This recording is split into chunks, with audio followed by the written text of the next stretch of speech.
right, so fall last night, so you have a little ways to go to keep polishing. Yeah, we have some time. Yeah, we're working hard, though, already, for sure. But clearly, it already looks quite good from the demo. So, question time, you guys ready? Yeah, and if you guys do ask a question, there's a pile of swag. So after you've asked a question, please come over and grab whatever you want from the pile of swag.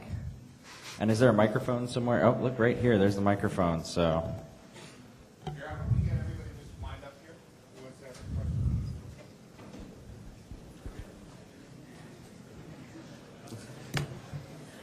Okay, first of all, thank you so much for creating what looks to be a really interactive co-play dynamic. I'm amazed. Something I wanted to ask is that it looks like there doesn't seem to be any sort of ammo depletion. Is that true, or was that just for the demo? You want me to take that one? Or do you want to? Yeah, ammo. Ammo's a funny one. This is something we have debated this hotly at the studio. We're debating it right now. On one hand, it's hard to have ammo in a co-op game. You're focused on a lot of other things. The chaos of other players is a big consideration for us. On the other hand, we do see the need for some design limits for weapon use. So my honest answer is that we're tweaking the formula right now and trying to figure out what's going to work best for this game. Okay, thank you. I was just kind of curious because I saw it. That's a good question. Yeah, absolutely. And grab your swag. Go for it. Hi, my question is, for each level, will there be continual respawns for each class or each character, or will you eventually die off and end the level? Yeah, that's another really great question. So let me talk about the way we're handling death in this game. If one of your friends dies during combat, we have a revive mechanic.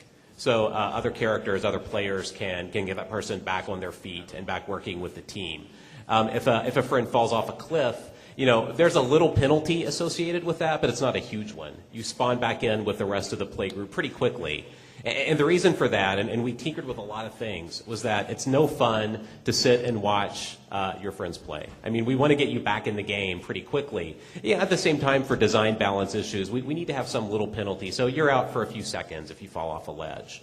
If the entire team goes down, then yeah, you're back to the previous checkpoint after that. So, that really incentivizes co-op, which is what we're all about. You need to keep your teammates alive and with you as you play through. Thanks.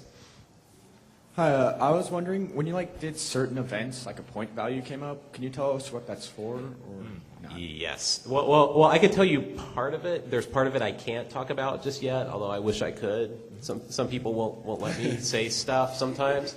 But yeah, that is part of the way we incentivize co-op. Those are something that you get that's charging something up. And when you work together, you get more of it. Obviously, you also get some in your individual profile when you work together really well.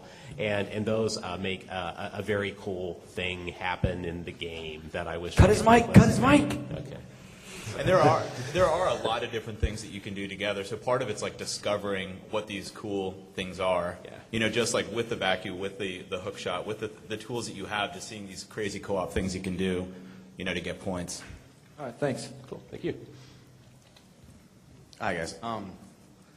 Story-wise, is this one of those games that's going to sit outside the canon, or things like in a neighboring game like Jack and Daxter, like that racing game?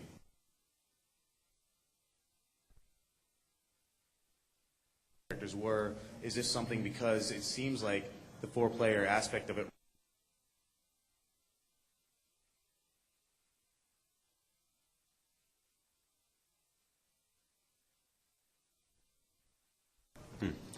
No. Yeah, no, you're not going to miss anything. The story is still told as if all 4 players are there, because we get them. We get a lot of comedy out of there, and the story just follows. It's about these 4 characters that are lost in this alien world. Back and forth. Yeah, exactly. So it's definitely canon as far as the Ratchet universe is concerned. It is a full Ratchet adventure, and it is connected to A Crack in Time and the comic book. So.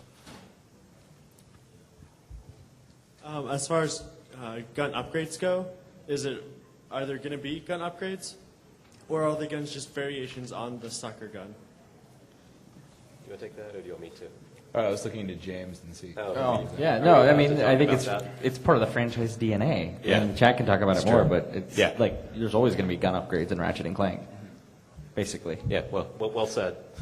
So, yes, there will be gun upgrades. I was wondering about two quick things. One is move support. Am I going to need to buy move or do anything to? We're still looking into Move right now.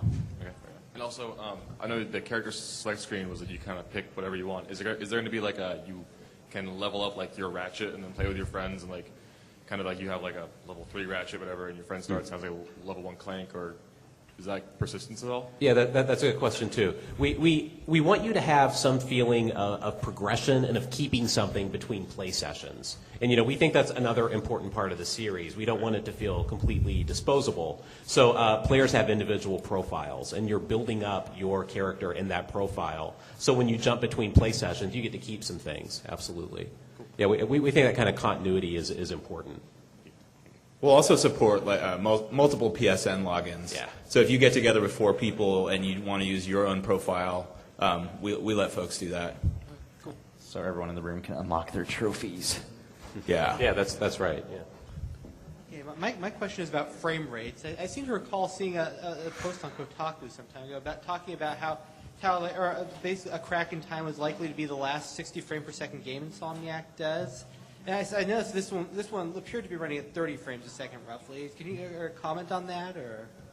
Yeah, well, you're very observant. Yeah, you're right. It is. It is running at 30, and we actually did tests very early on. It's one of the first things we did, and we played through.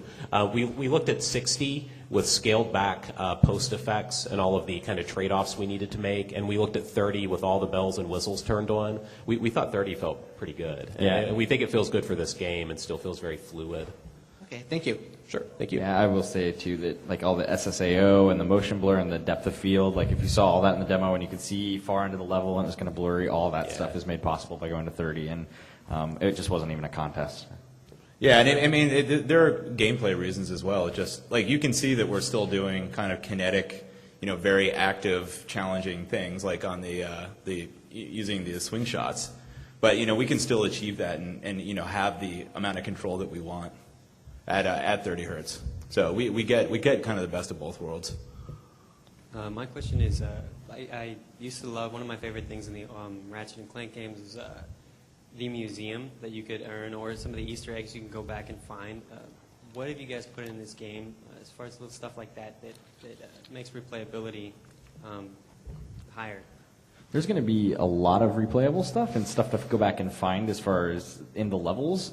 It's kind of tough to say too much, though, because we're really early in production still. So stay tuned. But I think one of the hallmarks of our games is that they're very, very replayable, and this game will be absolutely no exception to that. Thank you. Yeah, well said. As far as progression goes and continuity, you're saying, how would that work as far as like a challenge mode? Is there a challenge mode? Because if you're signing in as 4 logins, how does that work if, say, 2 people have beaten it and are technically in a challenge mode where the other 2 aren't? Is that feasible? Sure. Okay. If you're talking about like where you start in progression, we err on the side of the profile that's spawning the game. It is going to be gated by that person who launches the game. At the same time, you'll be able to play through with somebody who's further along if you're at their house. For sure, you can jump into the game and just get going with it. Thank you. Sure. I was curious if there was ever going to be a Ratchet collection in the vein of like a God of War collection or a Slave collection. That is a very good question, and if Sony Computer Entertainment decides that they would like to get behind something like that, which would help for you guys to go buy the Sly collection this fall, we would be very happy to support it, and we think it'd be really, really cool. Look at our producer over there. Yeah, you can go ask Greg Phillips later. You see what his face looks like now? All right, Greg. That said, lots of people have asked us about that, and we think it'd be really cool if Sony decides to do it. So we would help out. No pressure, though, man. Thank you for asking my question. Now I know that on games that focus on multiplayer, they kind of neglect the single player. So do you guys think like maybe you'll add like some extra missions that are only single player, or some extra missions that are only multiplayer? I feel like part of the thing that we're trying to do is make sure that you don't miss out on things in the game because of play style. So in other words, if your preferred play style is as a solo human playing by yourself, that's fine. We think you should have access to everything. And I should mention the system we have set up right now lets you play through with a teammate who you choose, who's an AI who's going to help you through the worlds. So yeah, I mean, we think it's our goal to make it fun for one player and to not make it like a penalty for playing through as a single person if that's what you want to do. At the same time, we want to preserve the feeling of teamwork because that kind of is the core of the design of the game. Yeah, you should hopefully get that same feeling with one player and versus four. So yeah. Though they won't grief you like your friends will on your couch. Yeah, the AI bot is much nicer than your friends. Yeah, that's true. Thanks. Besides throwing a person off a cliff, is there any other way to harm another one of your teammates? Wow, I feel like everyone will figure that out. Yeah. I don't want to say too much about it because everyone is going to learn instantly how many wonderful ways there are to make your friends' lives miserable. Many ways. Yeah. We discover new ones every day. Yeah, that's right. I got 2 questions about multiplayer options. The first one was, as soon as you started up the game, I saw like 4 Ratchets. I'm wondering, like, they can have an army of Clanks going around destroying things. Or are there going to be like extra skins for different characters? The thing is, actually, like you all have that option, but the first person that locks Ratchet in will change everyone else to Clank. So as far as other skins and stuff, stay tuned. But right now, we're talking about the 4 characters: Ratchet, Clank, Quirk, and Nefarious. The second one was like keeping players you don't want in your game out of your game. Like I saw the online thing. I'm thinking there's going to be at least a few people that's going to do nothing but pick people up and throw them off ledges. Sure.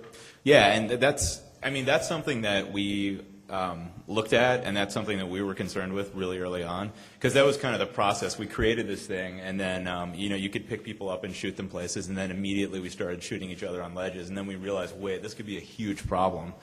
And so, I mean, one of the things we're going to do is the person that's hosting the game will be able to configure kind of how the game works. And so you could put up a game where griefing is a lot easier. I mean, it's kind of a free-for-all, and for some folks that'll be really fun. But for other players, they'll have the ability to tweak some of those options.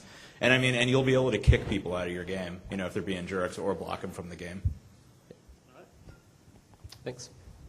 Which means I'll never get to play. That's right.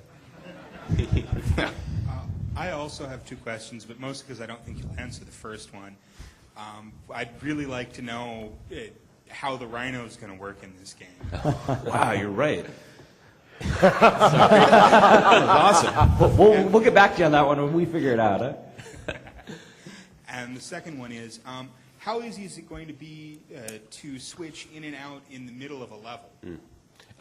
Somewhere between extremely easy and very easy. Now, we want to let you jump in and out whenever you want to. We think drop in and drop out is of critical importance. You shouldn't have to wait around, so it's going to be virtually right away when you want to jump in.